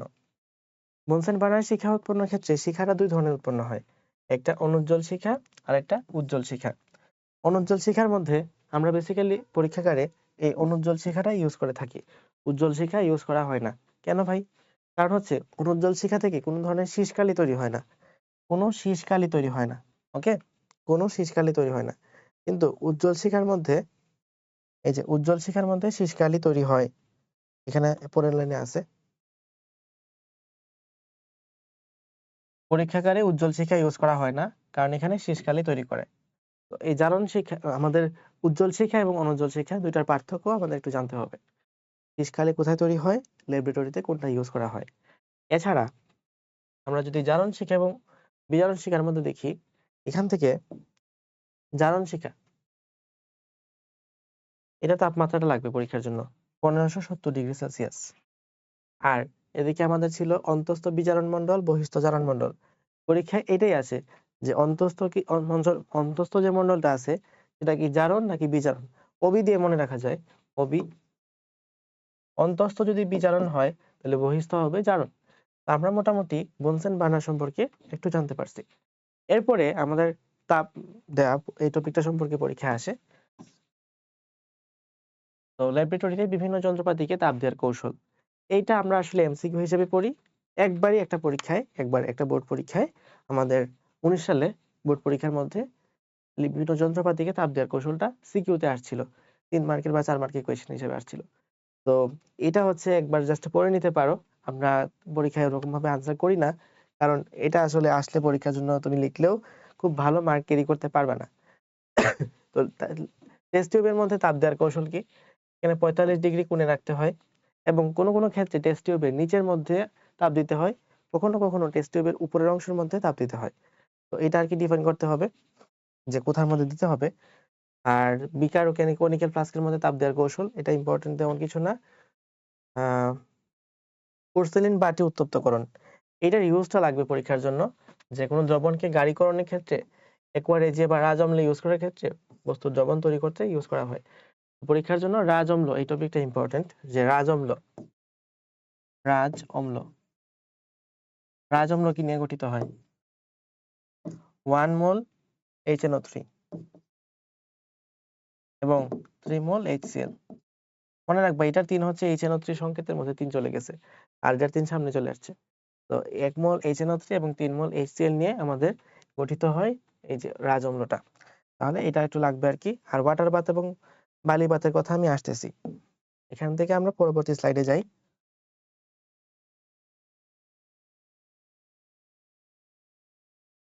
ধরো এই হচ্ছে একটা তাপমাত্রার স্কেল, এটা হলো 99 degree Celsius. 99 degree Celsius 99 degree সেলসিয়াসের নিচে যদি কোনো আমরা কিছু উত্তপ্ত করতে চাই, সেক্ষেত্রে এটাকে রাখা হয় ওয়াটার বাথে। ওয়াটার বাথ বাংলায় বলা যায় পানিগাহ। আর 99 ডিগ্রি সেলসিয়াসের যদি উপরে কোনো কিছু আমরা তাপ দিতে হয়, তাপ দেওয়ার প্রয়োজন পড়ে, সেক্ষেত্রে আমরা ইউজ করে থাকি বালি বাথ বা স্যান্ড বাথ। বালিগাহ বলা হয়, বালি বাথ, বালিগাহ অনেক কথাই বলা যায়, কারণ বাথ অর্থ হচ্ছে গাহ। ওকে, তো 99 ডিগ্রি সেলসিয়াসের যা তাপমাত্রার বিষয়টা ছিল, সেই বিষয়টা আমরা ডিসক্রাইব করলাম। এরপরে বিভিন্ন দেখবা যে নিরাপত্তা সংকেত আমরা ল্যাবরেটরিতে মধ্যে বেশ কিছু হ্যাজার্ড সিম্বল ইউজ করে থাকি। তো এই হ্যাজার্ড সিম্বল গুলো সম্পর্কে আমাদের একটু জানতে হবে। হ্যাজার্ড সিম্বল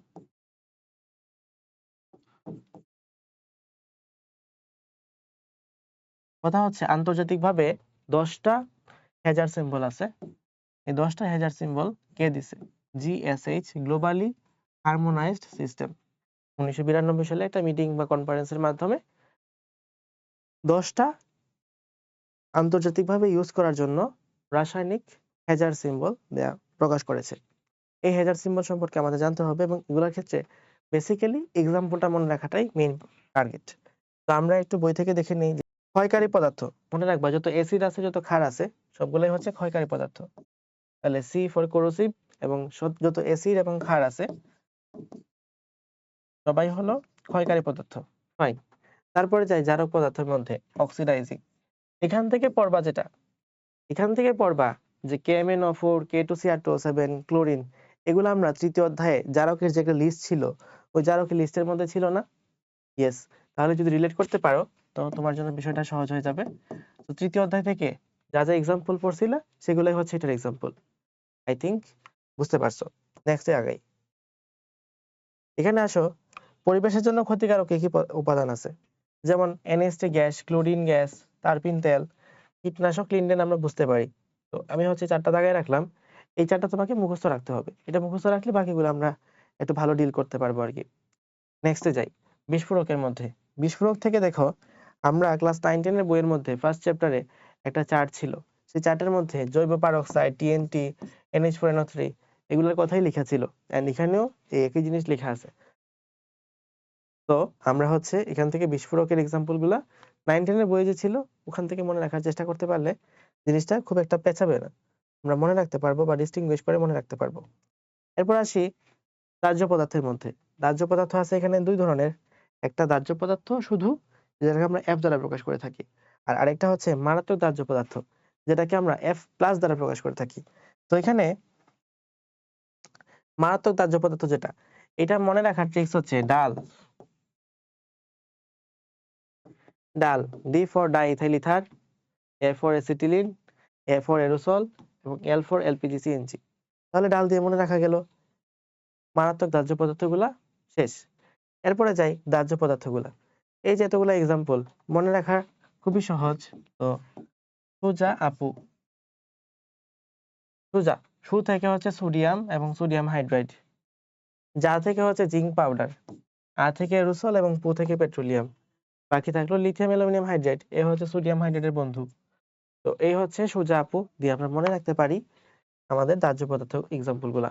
আশা করি জিনিসগুলো মনে থাকবে, এটা জাস্ট আমাদের MCQর জন্যই দরকার, এর বাইরে খুব একটা কাজে লাগবে না। এরপরে যাব উত্তেজক পদার্থের মধ্যে, এবং উত্তেজক পদার্থগুলা সিমেন্ট, ডাস্ট, লঘু অ্যাসিড, ক্ষার, এগুলা দেখো, এগুলো প্রত্যেকটাই তুমি ক্লাস 9-10 এর বই পড়ছো। এখান থেকে এটার প্রতীকটা একটু দেখে নিও, প্রতীকগুলো কিন্তু পরীক্ষায় আসে। যেমন এফ যে ফ্লেমেবল, এটা সবাই জানে, এটা পরীক্ষায় আসবে না। কিন্তু উত্তেজকের যে প্রতীক হলো এক্স আই, এটা কিন্তু সবাই জানে না। এক্স মানে হচ্ছে এটা নিষিদ্ধ বোঝাচ্ছে, আর আই বলতে ইরিটেন্ট বোঝাচ্ছে। ইরিটেন্ট মানে হচ্ছে উত্তেজক। সো দ্যাটস ওয়াই আমরা এটার পরীক্ষায় ভালোই আসে উত্তেজক পদার্থের জন্য প্রতীক কোনটা। তারপরে যাব হার্মফুল পদার্থের ক্ষেত্রে। হার্মফুল মানে ক্ষতিকারক বোঝায়। তো এটা হচ্ছে মনে রাখতে পারবা তুমি ফেসবুক ফ্রেন্ড দিয়ে। এফবি ফ্রেন্ড, এফ থেকে হচ্ছে ফ্লোর পলিশ, বি থেকে ব্লিচিং পদার্থ, ফ্রেন্ডের এফ থেকে মানে ফ্রেন্ডের তো ফ, এ থেকে হচ্ছে পেইন্টস, তাহলে আমাদের আলটিমেটলি মিলে গেল। আর প থেকে হচ্ছে পেট্রোল। তাহলে ফেসবুক ফ্রেন্ড, এখান থেকে তোমার ব্লিচিং পদার্থ, পেইন্টস, ফ্লোর পলিশ এবং পেট্রোলের কথা মিলে গেছে। তাহলে আশা করি ক্ষতিকারক পদার্থগুলো আমরা মনে রাখতে পারবো, এবং এখানে হচ্ছে এক্স এন দ্বারা প্রকাশ করা হয়। নেক্সট আছে আমাদের দুইটা, একটা টক্সিক আর একটা ভেরি টক্সিক। তাকায় দেখো, এখানে ভেরি টক্সিক যেটা আছে এটা তুমি জানো দুনিয়ার সবচেয়ে বিষাক্ত হচ্ছে এগুলা, মার্কারি লবণ সমূহ আর HCN সায়ানাইড যৌগ সমূহ, সায়ানাইডের কথা লেখা আছে। সায়ানাইড থাকলে যে এটা আসলে মৃত্যুর একটা রিজন, এটা তো আমরা সবাই জানি। আর মার্কারিও হচ্ছে অনেক বেশি বিষাক্ত। আমার মনে আছে আমাদের কলেজ লাইফে বায়োলজির মধ্যে একটা প্র্যাকটিক্যাল থাকে যেখানে মার্কারি ইউজ করতে হয়। তো স্যার হচ্ছে মার্কারির ওই প্র্যাকটিক্যালের মধ্যে মার্কারি নিয়ে আসছিলেন। তো আমার একটা বন্ধু, মেবি আমার ব্রাঞ্চমেটই ছিল ও, তো ও হচ্ছে এই মার্কারিটা হচ্ছে হাতে নিতেছিল। স্যার বলতেছেন এটার অনেক দাম। তো এ হচ্ছে হাতে নিয়ে দেখতেছিল আর কি কেমন। পরে যখন সে হাতে নিছে তখন স্যার বলেন যে এটা হচ্ছে অনেক বেশি টক্সিক, যদি এখান থেকে পরবর্তীতে স্কিন ক্যান্সার হতে পারে, এটসেট্রা অনেক কিছু হতে পারে। তো এ হচ্ছে অনেকদিন ধরে টেনশনে ছিল যে আসলে কোনো ডিজিজ হয়ে যাবে কিনা, এগুলো নিয়ে অনেক চিন্তা ভাবনা ছিল, টেনশনে ছিল। তো এখান থেকে হচ্ছে মনে রাখতে পারো যে মার্কারি লবণ এটা যথেষ্ট পরিমাণে অনেক বেশি টক্সিক। আচ্ছা, আর বিষাক্ত পদার্থের ক্ষেত্রে এখানে ক্রোমিয়াম আছে, ক্যাডমিয়াম আছে, barium chloride, sodium hydride, lithium aluminium hydride. তো বাকি যা কিছু আছে সবকিছুই হচ্ছে আমাদের এই টক্সিক বা বিষাক্ত পদার্থের মধ্যে পড়ে। এটার জন্য ট্রিক্স আছে, বাট এটা মনে রাখার চেয়ে বাকি সবকিছুর মধ্যে ফেলে দেওয়া ভালো। ওকে, তো আমরা এটা পড়ে ফেলছি, নেক্সটে যাই। নেক্সটে দেখো এখানে একটা বড় বক্স আছে। এই বড় বক্সটা আসলে আমাদের এইচএসসি পরীক্ষার জন্য খুব বেশি কাজে লাগেও না। তাও আমি এখান থেকে কিছু ট্রিক্স দিয়ে রাখি। যেমন তুমি এটা নিচে যেটা আছে আর্সেনিক অক্সাইড, এটা মনে রাখতে পারবা খবিশ আসেন দিয়ে। খবিশ আসেন, তো খবিশ থেকে হচ্ছে ক্ষয়কারী, আর বি থেকে হচ্ছে বিষাক্ত, তাহলে খবিশ হয়ে গেল। আর আসেন থেকে হচ্ছে আর্সেনিক অক্সাইড। শেষ। এরপরে যাব, এখানে আছে আমাদের অনেকগুলা। দেখো এই যে ক্ষয়কারী যা আছে সব ক্ষয়কারী সবগুলাই হচ্ছে অ্যাসিড এবং ক্ষার, এটা তোমার আর চিন্তাই করার দরকার নাই, যত অ্যাসিড ক্ষার আছে সবগুলো হচ্ছে ক্ষয়কারী। শেষ। নেক্সটে যাই, এখানে আছে দাহ্য বিষাক্ত। দাহ্য বিষাক্ত গুলা মনে রাখবা কেমনে? দাহ্য বিষাক্ত গুলা মনে রাখার ট্রিক্স হচ্ছে দাবি আসে নাই, ব্রো করো ট্রাই। এটা হচ্ছে তোমার একটু ট্রিক্স দিয়ে এখানে লিখে রাখি, কারণ এটা পরে ভুলে যাবা। দাবি আসে নাই,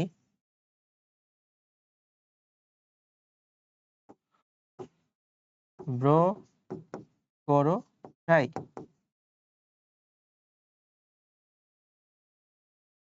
ওকে, মানে ধরো এই মুহূর্তে হচ্ছে আমি রমজান মাসে ক্লাস নিচ্ছি।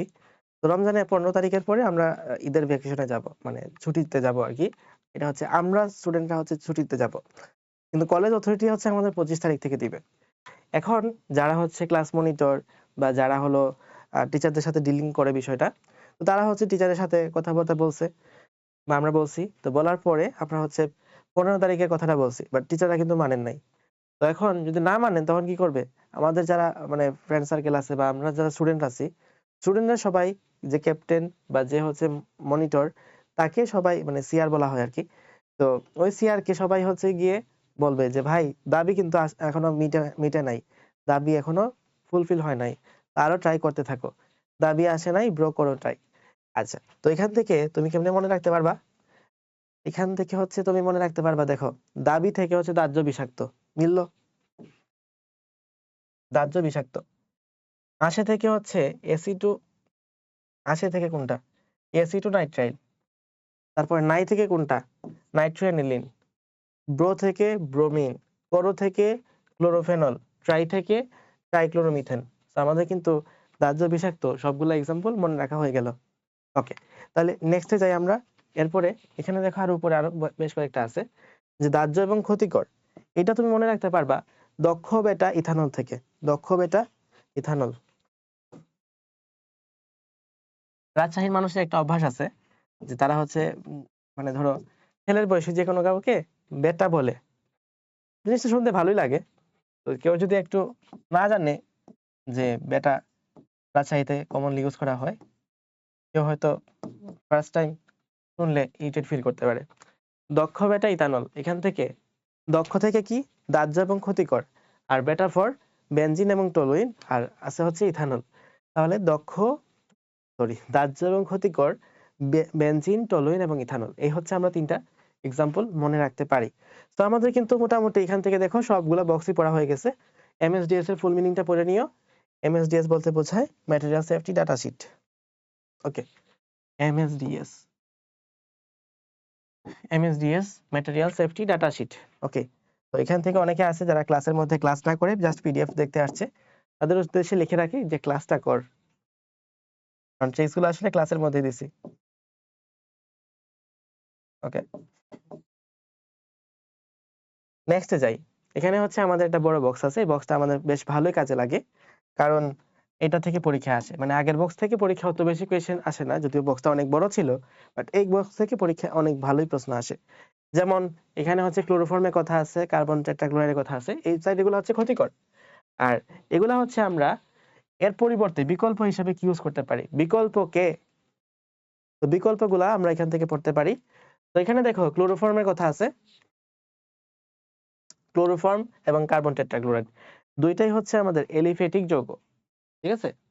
CCl4 এবং ক্লোরোফর্ম মানে কোনটার মধ্যে অ্যারোমেটিক এর কিছু নাই, কিন্তু হেক্সেন এরাও কিন্তু অ্যারোমেটিক এর কিছু নাই। তাহলে যেটা অ্যারোমেটিক সেটার আনসার হবে অ্যারোমেটিক দিয়ে, যেটা এলিফেটিক সেটার আনসার হবে এলিফেটিক দিয়ে, মানে নন অ্যারোমেটিক যেটা সেটার আনসার নন অ্যারোমেটিক দিয়ে হবে, যেটা অ্যারোমেটিক সেটা আনসার অ্যারোমেটিক দিয়ে হবে। মানে যেটা বুঝাইতেছি, বেনজিন আর জাইলিন এরা দুইটাই কিন্তু অ্যারোমেটিক যৌগ, এবং এদের সংকেতটা দেখো, একজনের মধ্যে CH3 নাই আর আরেকজনের মধ্যে CH3 আছে দুইটা। তো এদের জন্য হচ্ছে বিকল্প উপাদান হলো দুইটার মাঝামাঝি কিছু একটা, এই হচ্ছে টলুইন, একটা ইউজ করলে হইলো। তো আমরা ইউজ করে থাকি এই দুইটার পরিবর্তে টলুইন থাকে। আর ক্লোরোফর্ম এবং কার্বন টেট্রাক্লোরাইড এটার পরিবর্তে ইউজ করে থাকি এই যে আমাদের C6H14, যেটা হেক্সেন বলে থাকি।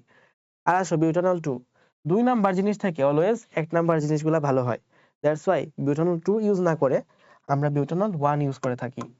আর আছে লেড ক্রোমেটের পরিবর্তে আমরা ইউজ করে থাকি পটাশিয়াম কার্বনেট। লেডের জিনিস সবসময় খারাপ হয়, তো তার পরিবর্তে আমরা পটাশিয়াম কার্বনেট ইউজ করব। পটাশিয়াম ধাতুর পরিবর্তে আমরা ইউজ করে থাকি আবার ক্যালসিয়াম। ওকে, কারণ পটাশিয়াম ধাতু অনেক বেশি কি বলা যায় অ্যাক্টিভ, তো এ হচ্ছে অনেক দ্রুত বিক্রিয়া করে ফেললে যে কোনো কিছু আগুন ধরায় ফেলতে পারে। এটা ইউজ না করে আমরা ক্যালসিয়াম ইউজ করলে মোটামুটি ভালো রিঅ্যাকশনই দিবে, এই আর কি আমরা ইউজ করে থাকি। তারপরে এখানে দেখো পরিবেশ ও স্বাস্থ্যের উপর ক্ষতিকর ল্যাবরেটরিতে ব্যবহৃত বিভিন্ন রাসায়নিক দ্রব্যের প্রভাব, এইটা কিন্তু সিকিউতে আসে, ঠিক আছে। স্বাস্থ্যের প্রতি প্রতিক্রিয়া, তারপরে ত্বকের পরিবেশের প্রতি প্রতিক্রিয়া, তো এটা কিন্তু সিকিউতে আসে। মানে যদিও জিনিসটা খুবই ফালতু একটা টপিক, কিন্তু এই টপিক থেকেও প্রশ্ন দেয়া দেয় পরীক্ষায়, কিছু করার নাই। আসলে এই অধ্যায় থেকে আমরা প্রশ্নই আনসার করি না, যদি কোনো কেসে বিপদে পড়ে যায় একান্ত, তখন আনসার করতে হয় আর কি। তো এই জন্য আমরা এটা পড়ে রাখি। তো এখান থেকে হাইড্রোক্লোরিক অ্যাসিড পড়ার মতো আহামরি তেমন কিছু নাই, জাস্ট পড়তে পারো যে ইকোসিস্টেমের মারাত্মক ক্ষতি করে। সালফিউরিক অ্যাসিড মানে বাকিটুকু বানাই লিখবা যে বিভিন্ন অঙ্গের ক্ষতি সাধন করে, এই অঙ্গের ক্ষতি সাধন করে, এই হবে জলজ প্রাণীটা মারা যাবে, ইত্যাদি লিখে থাকতে থাকবা। মাটির অণুজীবকে ধ্বংস করে, এটা কিন্তু এবছর মেডিকেল ভর্তি পরীক্ষা আসছে। সরি, মেডিকেল ভর্তি পরীক্ষা 2025-26 আসছে, মাটির অণুজীবকে ধ্বংস করে, এই সালফিউরিক অ্যাসিডের কথা। তারপরে যাব নাইট্রিক অ্যাসিড, এখান থেকে কি পড়তে হবে যে তীব্র শ্বাসকষ্ট সৃষ্টি করতে পারে ইত্যাদি, আহামরি তেমন কোনো গুরুত্বপূর্ণ কথা নাই। মাটির খনিজ উপাদানকে ধ্বংস করে কে, আনসার হচ্ছে নাইট্রিক অ্যাসিড। একবার যেহেতু অণুজীব আসছে, পরের বার আসতে পারে না খনিজ উপাদান কোনটা, খনিজ উপাদানকে ধ্বংস করে কে। তারপরে যাও কস্টিক সোডা বা কস্টিক পটাশ, এখান থেকে এটা লাগবে যে 30 সেকেন্ডের মধ্যে অন্ধ করে দিতে পারে চোখকে, আর বাকিটুকু একবার দেখে নিও। তারপরে যাই অ্যামোনিয়াম হাইড্রোক্সাইড, এখান থেকে লিকার অ্যামোনিয়ার সংকেতটা একবার পড়ে নিও। লিকান অ্যামোনিয়া বলতে কি বোঝায়। নেক্সট, চোখ জ্বালাপোড়া করে, চোখ মুহূর্তের মধ্যে চোখ রক্তবর্ণ ধারণ করে, কোন কেসে, কি আক্রমণ করলে, বা কোনটা মিশানোর কারণে। তারপরে সর্দি কাশিতে নাকের পানি ঝরা বন্ধ করে, কোনটা, আনসার হচ্ছে অ্যামোনিয়া। ওকে, আর এখান থেকে আমাদের তেমন কোনো গুরুত্বপূর্ণ কিছু নাই। সোডিয়াম বাইকার্বনেটের কথা, সোডিয়াম বাইকার্বনেট থেকে কি পড়বা, ক্ষারকত্বের কথা পড়তে পারো, যেহেতু এটা সোডিয়াম আছে সুতরাং এটা মাটির মধ্যে মিশলে পিএইচ বাড়ায় দিবে, ক্ষারকত্ব বাড়ায় দিবে। তারপরে পটাশিয়াম পারম্যাঙ্গানেট আর পটাশিয়াম ডাইক্রোমেট, মনে রাখবা পটাশিয়াম পারম্যাঙ্গানেট মনে রাখার দরকার নাই, ম্যাঙ্গানেট যেহেতু ম্যাঙ্গানিজের মধ্যে জারণ সংখ্যা হচ্ছে +7, দেখা বের করা যায়, আর ক্রোমেটের হচ্ছে ক্রোমিয়ামের জারণ সংখ্যা +6। ঠিক আছে, এখন +7 আর +6 এর মধ্যে +7 বেশি সক্রিয়, মানে অর্থাৎ এটা জারক হিসেবে বেশি সক্রিয়, দ্যাটস ওয়াই এখানে ডায়রিয়া হওয়ার সম্ভাবনা 100%, কিডনি সম্পূর্ণভাবে নষ্ট হয়।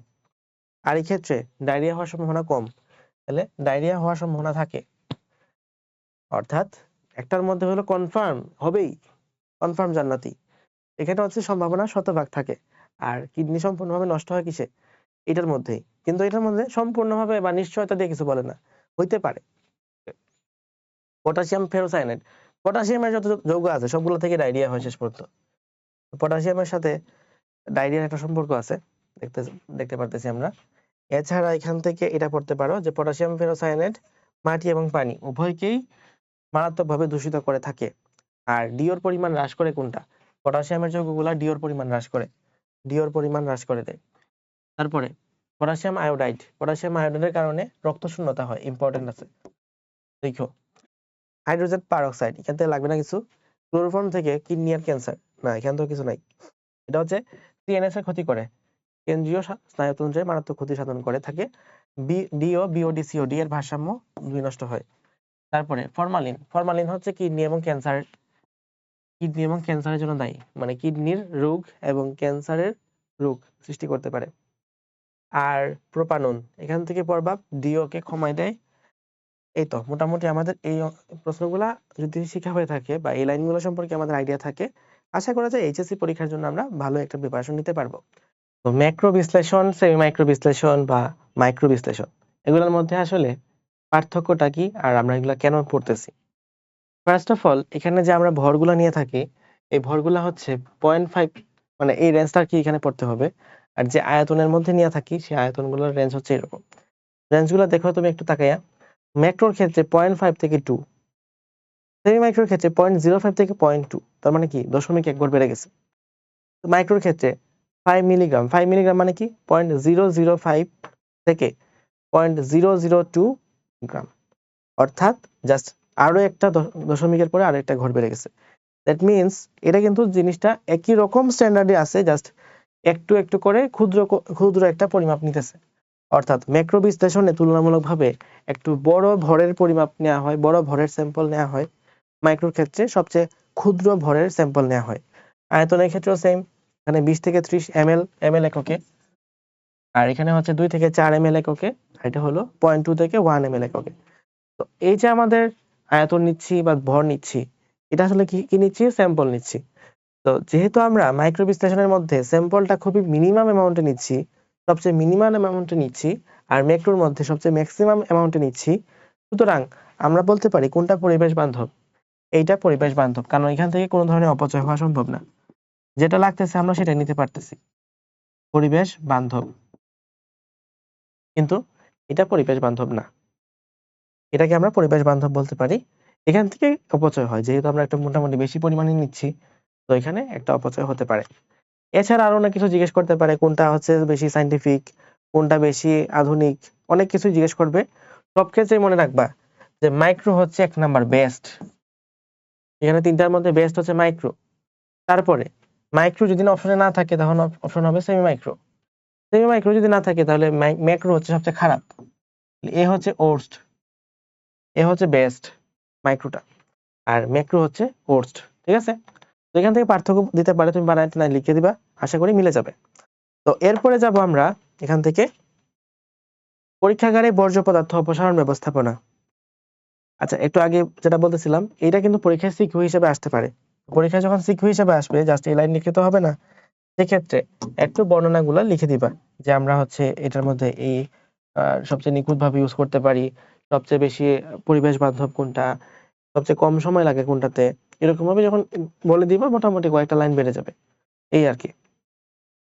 বর্জ্যের ধরন এবং বিনষ্টকরণের প্রয়োজনীয় পদার্থ, এটা তোমাকে মুখস্থ করতে হবে। অ্যাসিডের জন্য আমরা দিব ক্ষার, ক্ষারের জন্য দিব অ্যাসিড সোডিয়াম বাইসালফেট, অব্যবহৃত লিথিয়াম অ্যালুমিনিয়াম হাইড্রেট, এটার জন্য সোডিয়াম সালফেট অথবা ম্যাগনেসিয়াম সালফেট, এটা মুখস্থ করতে হবে, কিছু করার নাই। আর লাস্টেটাও মুখস্থই করতে হবে। আচ্ছা, তারপরে যাও টিংচার আয়োডিন। টিংচার আয়োডিন কেমনে প্রস্তুত করে আর এটার ব্যবহার কি, এটা কাইন্ড অফ খ মার্কের প্রশ্নের জন্য আসতে পারে বড় জোর, এর বেশি কিছু আসার সুযোগ নাই। তারপরে যাব, এখানে আমরা যখন কোনো দুর্ঘটনায় পতিত হই তখন কি করার আছে, কিছু সেফটি মেজারমেন্ট নিতে হবে। আর যেমন ফার্স্ট এড বক্স আমাদের কাছে থাকে, তো এর বাইরে এখানে হচ্ছে আমরা কিছু জিনিস করণীয় হিসেবে রাখতে পারি। তেল চর্বি জাতীয় পদার্থ লাগলে অ্যাসিটন ইউজ করতে হয়।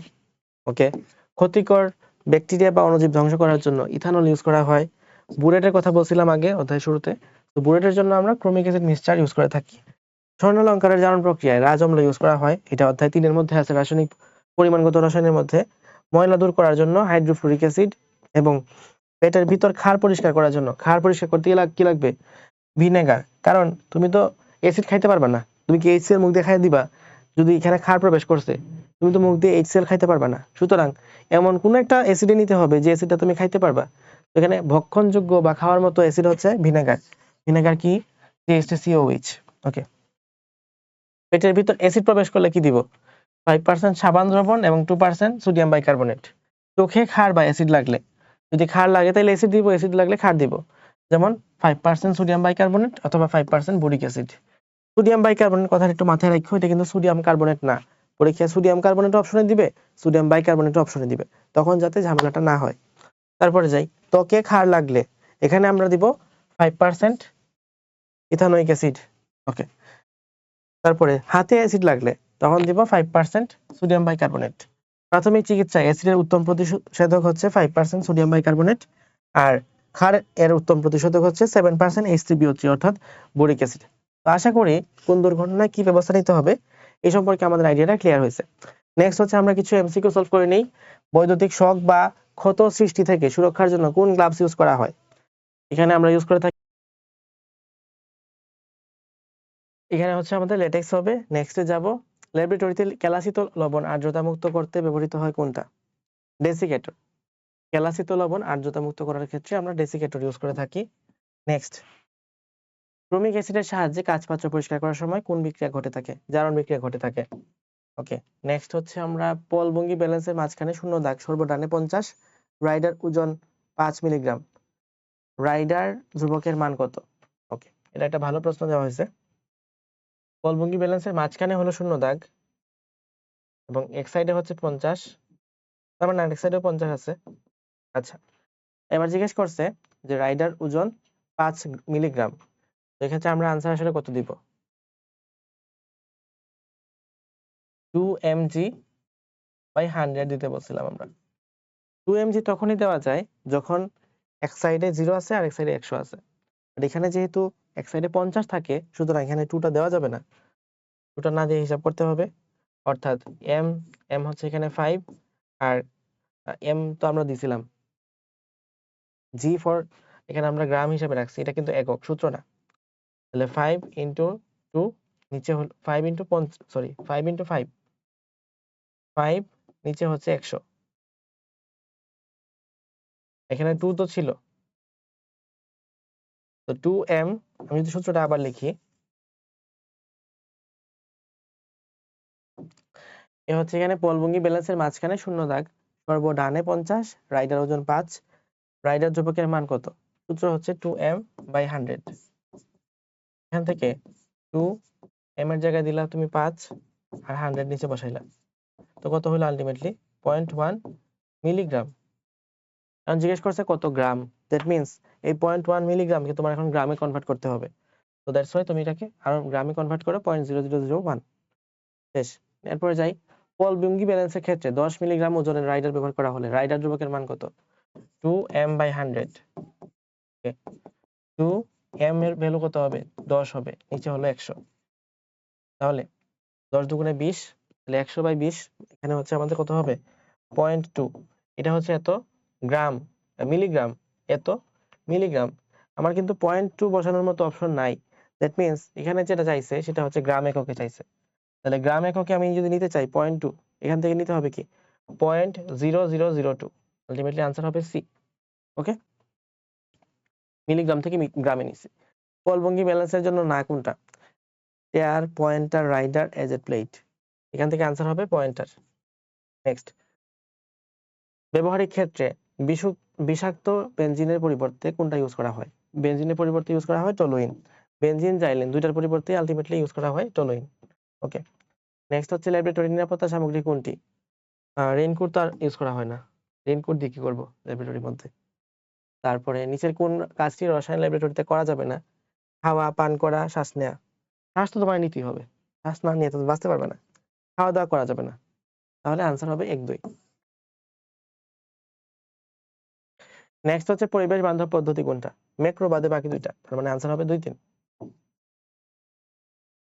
তো ওভারঅল এই ছিল আমাদের এই অধ্যায় থেকে সবকিছু মোটামুটি এই অধ্যায়টা আমরা আসলে এমসিকিউ কোশ্চেন সলভ করার ক্ষেত্রে কাজে লাগাই এমসিকিউ কোশ্চেন গুলো এখানে হয়তো 2-3টা প্রশ্ন বা 4-5টা প্রশ্ন আসতে পারে ম্যাক্সিমাম তো এই ক্ষেত্রে আমরা হচ্ছে দেখে রাখবো যেন এই অধ্যায়ের এমসিকিউ গুলা দেখো প্রশ্ন কিন্তু এই অধ্যায় থেকে না পারলেও যে কথা এটা যদি মৌলের পর্যায়বৃত্ত ধর্ম অথবা রাসায়নিক পরিবর্তন অধ্যায় থেকে মিস করো সেক্ষেত্রেও সেম কথা তো অর্থাৎ তোমাকে ম্যাক্সিমাম এফিসিয়েন্সি নিয়ে যাইতে হবে পরীক্ষার সময় এবং কনফিডেন্স নিয়ে যাইতে হলে এই অধ্যায়টাকেও হেলাফেলা করা যাবে না হয়তো সিকিউর জন্য খুব একটা গুরুত্ব দিবা না বাট স্টিল এটাকে এমসিকিউর জন্য ম্যাক্সিমাম গুরুত্ব দিয়ে যাইতে হবে যেন এমসিকিউতে যা কিছু আসুক সবকিছুর জন্য পরীক্ষায় পেরে আসতে পারো আর সিকিউর জন্য একটু দেখে রাখবা যাতে কোনো প্রশ্ন যদি আসেই সেক্ষেত্রে যেন আনসার করে দিয়ে আসতে পারো ডিস্ট্রেস ম্যানেজমেন্টটা যেন করা যায় আর কি তো এই আর কি তোমাদের সাথে আমাদের পথ চলা তোমাদের সাথে আমাদের পথ চলা আরো দীর্ঘায়িত হতে পারে প্রি মেডিকেল এবং মেডিকেল কোর্সে এই কোর্সে আমরা বাংলাদেশের সবচেয়ে বেশি লাইভ এক্সাম দিয়ে থাকি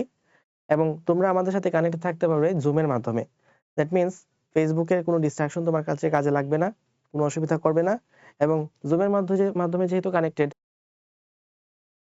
এবং তুমি আমার সাথে কানেক্টেড থাকতে পারবে সরাসরি 1-to-1 মেন্টরশিপ হওয়া পসিবল এবং অনেকজন মেন্টর আছে তোমাদের যারা তোমাদের কিউএনএ সার্ভিসটা প্রোভাইড করে থাকবে এছাড়া আমরা তোমাদেরকে এক্সট্রা ইনফো বুক দিয়ে থাকি আর এক্সাম বুক তো আছেই যেটা হার্ড কপিতে তোমরা পাবা তো ওভারঅল তোমাদের সাথে আশা করি একটা দুর্দান্ত জার্নি কাটবে আমাদের সামনে এডমিশন লাইফ এবং এই যে প্রি এডমিশন থেকে এখন শুরু হয়ে যাচ্ছে তো আমাদের ক্লাস কিন্তু অলরেডি শুরু হয়ে গেছে আশা করি তোমরা খুব দ্রুত জয়েন করবে দেখা হবে ক্লাসে আল্লাহ হাফেজ আসসালামু আলাইকুম